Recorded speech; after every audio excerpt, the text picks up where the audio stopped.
Good Game. I'm Hex. And I'm Bajo. We have a massive show this week, Bajo, chock full of very diverse games. Yes, we've got AAA tactical terrorist takedowns with the first play of Tom Clancy's Rainbow Six Siege. You're right. I'm gonna go on the other side, Pete, and try and flank them. We also prove ourselves to the gods to earn our place in Valhalla.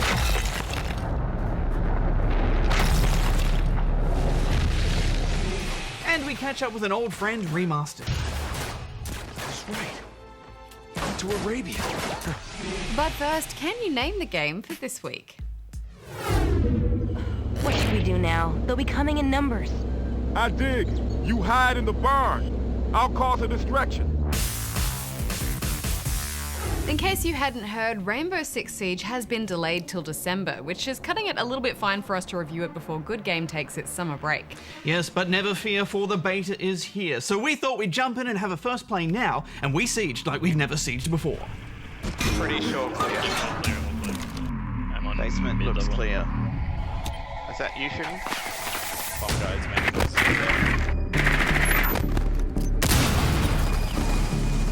Flashing him. Grenading, move around. Oh, grenade! Oh no! There is a guy there. Oh, here comes the gas, the grenade thing. Ah, flashbang. Watch out. Oh god!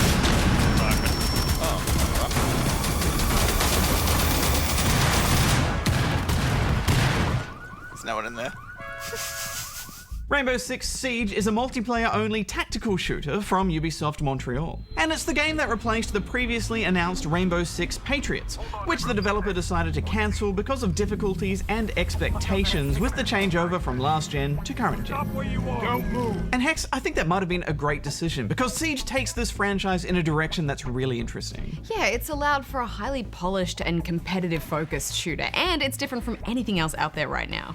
Alright, Here it comes, here it comes. here it comes. He's coming up the stairs now, up the spiral staircase, out to your right and right again. This game is all about team communication and planned attacks. That's cool. The beta has only a handful of maps and modes, but we were still able to get a great impression for how it plays.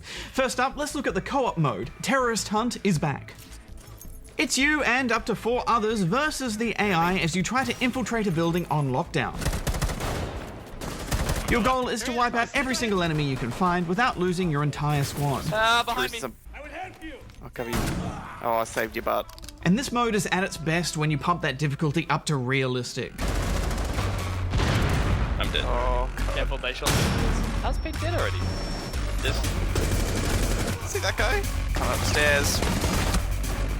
Help. Oh no. Alright, what are we doing wrong here, guys? These enemies, Hex, are terrifying. It's basically a haunted house full of heavily armed men. It's just so intense, and it shows signs of well-designed AI too. Yeah, I mean, the enemies are really interesting to engage. This is like 3 guys that came from. Once you've made noise, they'll start to hunt you, flank you, use grenades and suicide bombers. And this promotes some heavy tactical play from you and your teammates. You never enter and hang around at the entrance without someone covering your back, and you never run out into the open.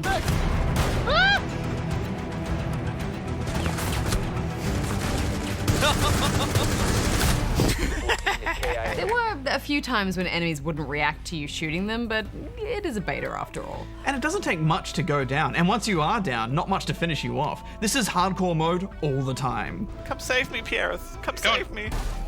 Never mind, you killed me. But where this game truly shines is the player versus player modes. And these are set up where one team is attacking, planning to infiltrate a building, while the other sets up defenses within it. And the good news is, it's fun whether you're attacking or defending. There are 2 PvP modes available in the beta, Bomb and Secure Area. Bomb diffuser in place. Bomb is a defusal situation where there are 2 bombs and only 1 defusal kit. Planting diffuser. Planting the diffuser. And Secure Area requires you to locate a biological agent and hold the position for a short period of time. Oh, top floor, I think, lads. Sounds simple, right? Well, not so much. Yes, each mode has a preparation stage where the defenders lay traps. Get ready to engage. There's slowing wire, portable shields, and they board up and reinforce walls and doors. And boarding up rooms is also fun for trolling teammates. Op 4 has Bye, Pete. located the bomb. Be ready. Oh my god. There's real strategy to preparing for an attack. No side ever wants to give away their position at any time. Second floor. But while you are setting up defenses, you also need to watch out for what we like to call dronies. Ah, here come the dronies! 5 seconds. Watch it! A little jump. Oh, it's there. Ah, pesky dronies, Bajo. These are little remote-controlled camera drones which the attacker sends in to try and figure out where the enemy is in the house. They can be destroyed or halted with electronic disruptors. And they can also jump. Oh, they're adorable, Bajo. Absolutely, and there's heaps of strategy for how you use them. There's this organic spreading out that you and your team naturally do as they all zip in and try to locate and scan enemy positions as efficiently as possible. I am officially hidden in the office. And once the attack is actually on, you can go back to these drones and use them as cameras to spot enemies. And this is an underutilized skill that I didn't see much of in the beta, but it just works. Knowing where your enemies are in this game wins matches. Oh no. Your location has been compromised. I went outside and got them. Once the prep timer is up, it's on. There are multiple ways to get into a building. You can just slowly and noisily melee the windows, bash walls with a hammer, rappel in through a window or a skylight, or our personal favorite, breach charges.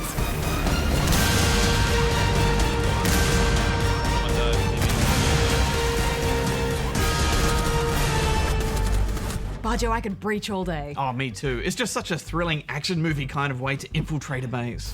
And if you've planned things wrong, you'll walk into an ambush. But if things have gone right, then you'll be the ambusher instead of the ambushee.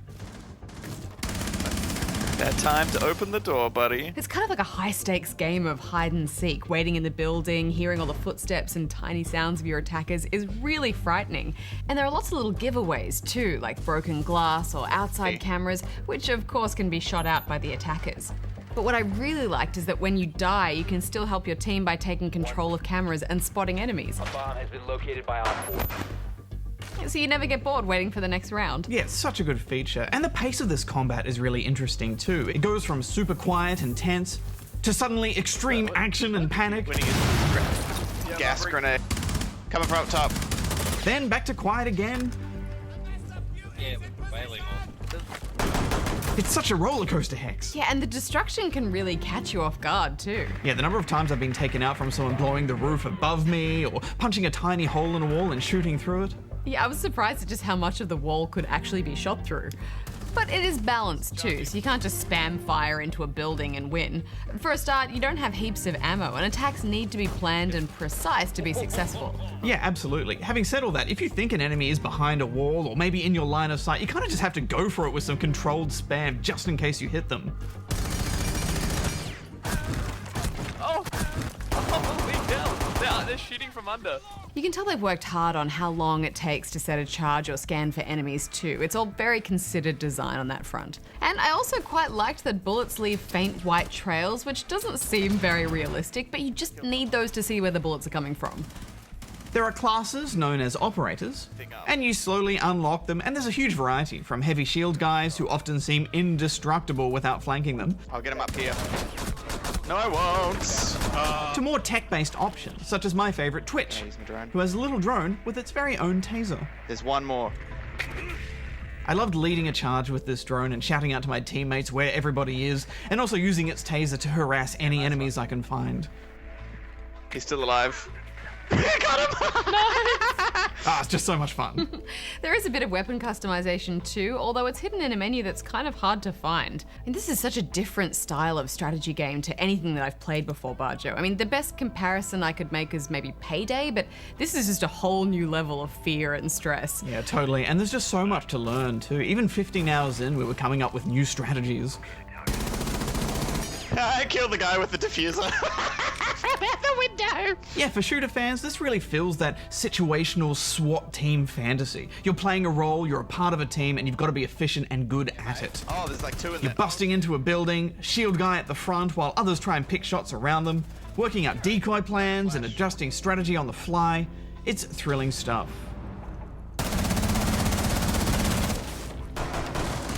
There's so much more we could talk about with this game, such as the level design, the strategic differences that happen when the map is set at night or in the day, and how your strategy changes for both sides when the objective location is discovered. There's two, right? Be advised your drone has located a bomb. But the important thing is this game is on track to be something really cool and different. Bajo, I am all in for the final release. Yeah, me too. I hope Siege lives up to what we now expect from it. And now here's Goose with the news. Here's what's making headlines. First off, Splosion Man developer Twisted Pixel has parted ways with Microsoft Studios to become an independent developer after being acquired in 2011. No specific reason was given for the split, however, Twisted Pixel had mentioned going independent again if the timing made sense. Among a slew of announcements for new Microsoft hardware, the company revealed the release date and price for the HoloLens Development Edition. The developer-oriented version of the headset will be available in the first quarter of 2016 and cost $3,000 US. Local pricing is yet to be announced. Consultancy group Interbrand has released its yearly Best Global Brands report for 2015, and for the first time since tracking started in 2001, Nintendo failed to make the cut. The report aims to identify the top global brands based on factors such as financial performance, influence on consumer choice, consumer loyalty, and the ability to command a premium for products and services. Apple and Google topped the list, with Microsoft landing in 4th place, while Sony came in at number 58. Nintendo had dropped to number 100 in last year's report, but Interbrand CEO Yuki Wada explained that Nintendo failed to make this year's list as they had not been able to adapt to reflect changes in consumers' lives. And that's all for this week. Jotun is a top-down action game all about the slain Viking warrior Thora, who must prove herself to the gods and earn her place in Valhalla.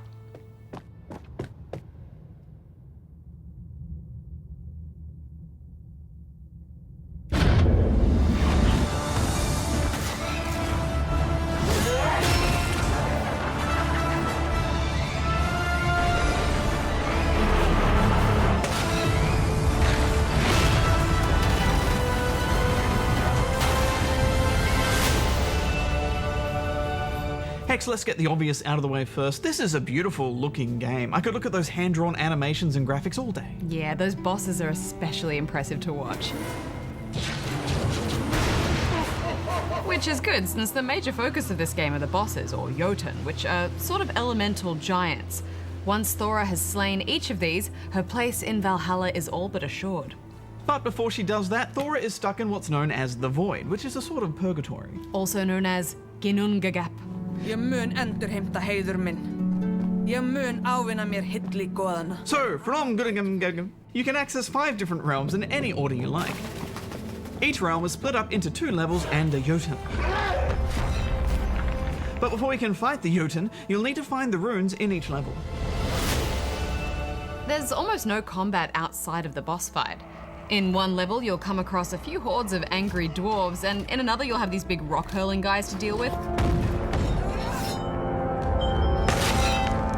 But those are about the only enemies you'll find. Usually the enemy is the world itself, with things like fiery cracks in the ground, howling blizzards, and one very terrifying fish.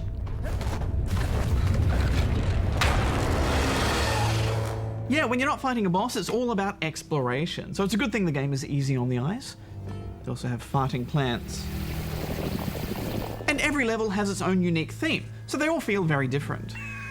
And I loved those moments where the camera just pulls back to reveal a huge vista. It really nails the feeling of you being this small warrior in a land of gods.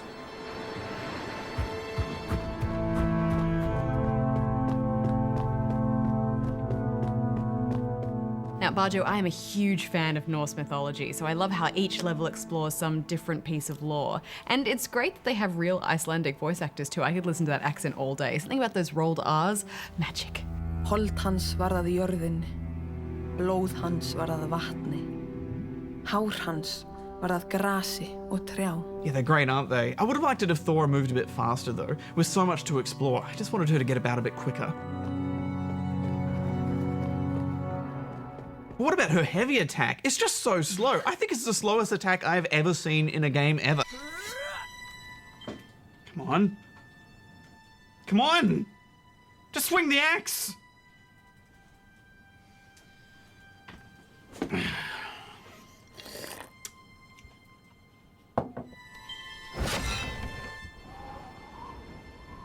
Okay, it's not that bad. It's pretty bad. Well, her speed and the timing of her swings is very deliberate. The boss battles are entirely designed around giving you just enough time to move out of the way of attacks or land a heavy blow. And I just love the sense of tension that brought to the fights. Yeah, the fights are really well designed, and I love how they always seem to come down to the wire. And the way their attacks and ferocity just keeps ratcheting up as you do more damage always got the blood pumping. I like to let you prepare as much as you like for each Jotun too. Throughout the levels you'll find golden apples that can increase your overall health, but more importantly you'll find big shrines to various deities that'll grant you various powers. These include heals, speed boosts, shields, decoys, arrows, or giving your axe the power of Thor's hammer. They're always a bit hidden away or off the beaten path too, which rewards thorough exploring. And I liked how the map is pretty vague, but just has enough detail to point you in the right direction. So you still feel clever when you manage to find them. But for any masochists out there, you do have the option to attempt Jotun without any of the special powers if you want some bragging rights. I will say that even after I was completely powered up, the fights were still pretty brutal. So if you can beat them without using the powers, then I doff my cap to thee. Yeah, they're by no means I win buttons though. You only get a few uses of each power, so you really have to weigh up when to use them or they'll just be wasted. And that brings a good amount of planning and strategy to each fight. I do think that power selection could have been done a bit better though. How do you mean? Well, you have to scroll through them one by one. So during a tense boss fight, you end up focusing on the little icons, trying to see what power you've selected, which caused a few deaths. Maybe if there was a little radial menu and slow-mo effect, or if it just paused while you were selecting them, that would have been a bit better. I didn't mind it so much. You just need to go in with a plan and make sure you can wait until you have a moment or two to focus on what power you want to use next. I mean, this game is all about upping the tension and stress in those fights, not making it easier. Yeah, that's true, and I like the tension, but I just want it to come from the boss fight, not a menu. Anyway, it's not a deal breaker, but what are you going to give it overall, Hex? Well, this ticked all the boxes for me. It's stunning to look at, it explores that great Norse mythology that I love so much, and it has some of the best boss fights out there, so I'm giving it 4. I'm giving it 3.5.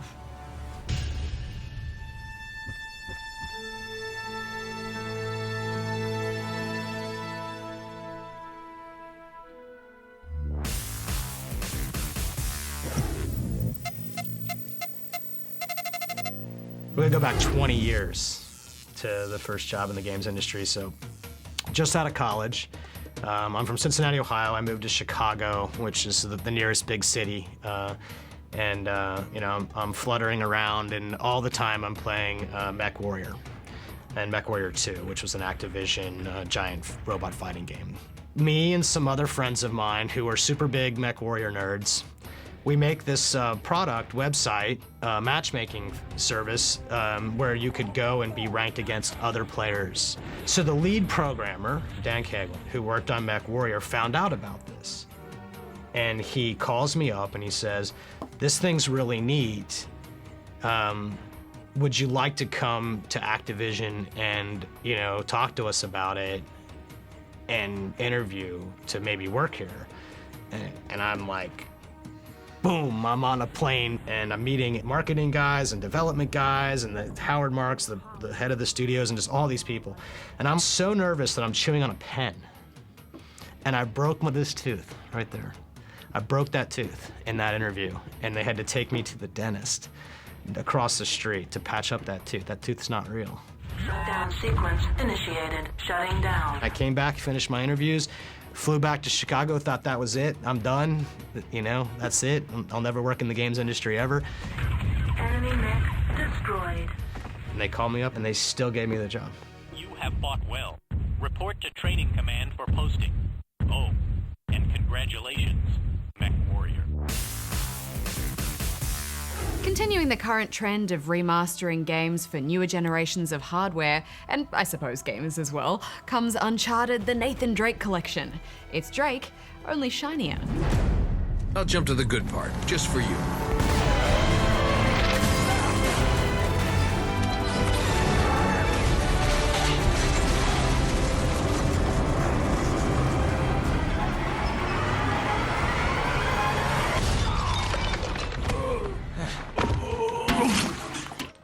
The first Uncharted certainly set a new bar for action-adventure, with what I remember being thrilling, edge-of-your-seat action in a visually breathtaking landscape. Oh, at the time, it was one of the most incredible games I'd ever played. Was it the same for you going back? Well, no, but don't get me wrong, it's still a wonderful game, and very much playable, especially with the fine-tuning Bluepoint Games have done to give it a revamp. But even though this game didn't come out that long ago in the scheme of things, we've come a long way, haven't we? We really have. And I guess that's what's kind of wonderful about picking up a collection like this. It's like playing through the evolution of a studio's approach to game design. The Nathan Drake collection is presented nicely with some obvious new features straight off the bat. Yes, first up, you have the option of playing through the campaign of all 3 games in the series, or choosing a speedrun mode, which will time your playthrough. I like that they're including specific, unique modes like this in remastered games. You know, things that cater to people who've played these games before and are looking for something new to challenge them in what is a very familiar environment. There are also now 6 difficulty modes. The game follows the current trend of including a just the story mode. Here it's called Explorer. Then they ramp all the way up to the aptly named Brutal difficulty. Which sounds like an unnecessary world of pain to me. Yeah, especially since these games are ones that are arguably more fun on easy. Enemies throughout this franchise are known to unfairly eat bullets like there is no tomorrow. Well, let's look at what's been improved upon with the first Uncharted. Now what? First of all, visually, it's had a decent overhaul, a big improvement in texture detail, but most noticeably in the lighting. Yeah, it's a good example of how much of a difference ambient occlusion makes. When you see the light reflecting off everything in such a natural way, giving it that lovely sheen. Character movement is still a little awkward though. Drake kinda skates around. You're not kidding. Yeah. As for the gameplay, the grenade throw from 2 and 3 has been added to 1, and the shooting mechanics have been improved. Though the general gunplay and cover system still isn't great. Yeah, there is some improvement to the aiming, but you can't revamp basic level design, and that's where the first Uncharted feels the most dated. God. You'll spend a lot of time stumbling into open areas with obvious cover walls everywhere. Oh, man. A scene which repeats itself over and over. Yeah, there was certainly a lot that Uncharted brought to the table that felt really new. However, it was still following that cover shooter formula of the time, which feels very dated now. Lots of conveniently placed barrels. I like barrels. Less talking, more shooting. That said, the story and the setup straight off the bat just hooks you in, doesn't it? Definitely.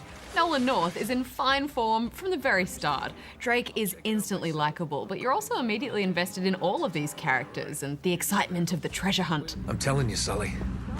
This is it. This is finally it. Yeah.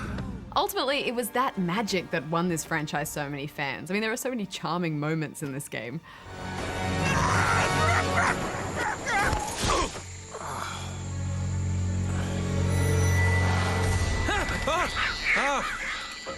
Shit. Yeah, and I do think, in fairness, they did do some interesting things with the level design, in those explorative moments at least. Cozy. Particularly with camera perspective and direction of movement. Those early puzzles were pretty lackluster, though. A lot of problems were solved by shooting them. That looks like an old powder keg over there. Yeah, that's true. Well, let's move on to Uncharted 2, because the stakes certainly felt higher in that sequel. Oh, man. My memory is so vivid of playing through that train car off the cliff edge intro for the very first time. Now, I remember thinking, holy crap, this is so intense, and I've only been playing this for 30 seconds. But it also started to take more time with those environmental climbing puzzles, which is great. Yeah, and you can also see where more recent games like the Tomb Raider reboot took influence in the way that Drake is so brutally wrecked in that opening sequence. I mean, he takes so many hits, the poor guy can't catch a break. And I remember thinking the exact same thing when I played as Lara Croft. Yeah, it's important though, because it reminds you that your hero isn't infallible. Yeah. I like that these tense, brutal moments are intercut with flashbacks too. The old, what could possibly go wrong? And what could possibly go wrong?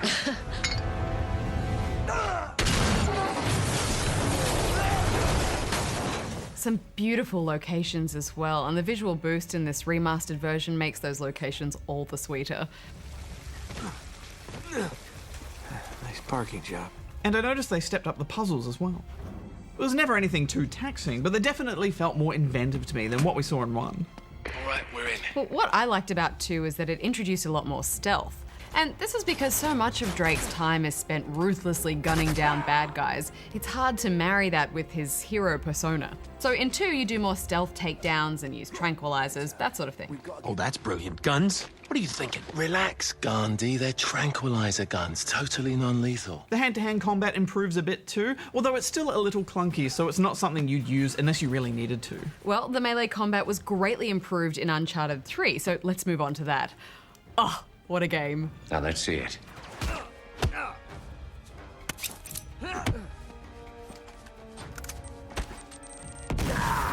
This is obviously still fairly recent, so it holds up really well, doesn't it? Absolutely, the game takes you on such a journey all over the world. Though I loved that it begins in London, that cityscape was something that felt so different for Uncharted. Oh, and that classic barroom brawl. Immediately you feel the shift in design as that combat is just so much more interesting. Strong counters, using items in the environment. And the way Drake moves through spaces is suddenly so much more natural as he stumbles to regain his balance and steady himself as he travels. The climbing as well, much more intuitive. 3 is such a far cry from those repetitive stop and pop sequences from the first game. There are interesting climbing puzzles, clues to find, loads of variation. Yeah, it showed us a new caliber of cinematic gameplay, didn't it? Exciting chase sequences, the cutscenes are really well directed, and the story in 3 was the best yet. God, do you know what this is? It's a book, mate. There's a lot of them in here. It's a library. It's not just any book, wise ass. Belonged to T.E. Lawrence. You know, Lawrence of Arabia. Yes, I know, yes. Yeah, I loved how there was this feeling of getting the gang back together. I mean, this is still one of my all-time best gaming experiences. And talk about stunning. I remember this game looking good, but seeing it all gussied up on the PS4 is a whole new level of pretty. Yeah, it's really impressive. So Hex, do you think this remastered collection is worth it? I think so. I mean, often when someone is new to a franchise, they'll ask me if they should go back to the beginning or skip ahead to the more recent games. And that's a tough call because I don't want them to get turned off a great series and give up because they get bogged down in the dated gameplay of that first game. So sometimes I will tell them to skip it. But in this case, it really does hold up quite beautifully. I mean, there is some repetition in the shooting sections of Uncharted 1, but these 3 games still make for such an epic and exciting gaming journey. Nice. Thanks. Yeah, for anyone who hasn't experienced the series yet, it's a definite must-play, and the tweaks do liven it up. For fans, I think if you already own these 3 games, it depends on how much you want to replay them on current gen with the visual improvements. Now it looks like we're getting somewhere. After that, we better be. I'm giving it 3.5 out of 5 stars. Well, don't forget you also get access to the Uncharted 4 multiplayer beta, and since all the old multiplayer has been removed from this collection, that's a pretty big incentive. I mean, I think this will please fans and newcomers alike, so I'm giving it 4.5 out of 5 stars. What do we have here? Careful.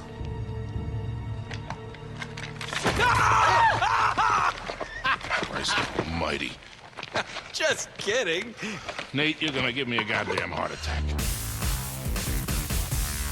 So did you name the game for this week? It was Interstate 82, released for PC in 1999. This race 'em up, shoot 'em up car combat game was the less successful sequel to Interstate 76, continuing the hectic high-speed action with the addition of being able to get out of your car and move on foot. Breaker 1-1. Vixen, I got a 20 on the creeper hideout. Over. And it's unnamed the game for this week because it was the video game debut of voice actor Nolan North, best known for his work as Nathan Drake. Next week on the show, a new game from the creator of the Stanley Parable. It's The Beginner's Guide. Come to a folder that just says My Work. So you open it, and you click on a random file, and it's a video game that looks like this. If you had to guess, what would you say you know about this person right now? And it's blasters at the ready as we delve into the Star Wars Battlefront beta.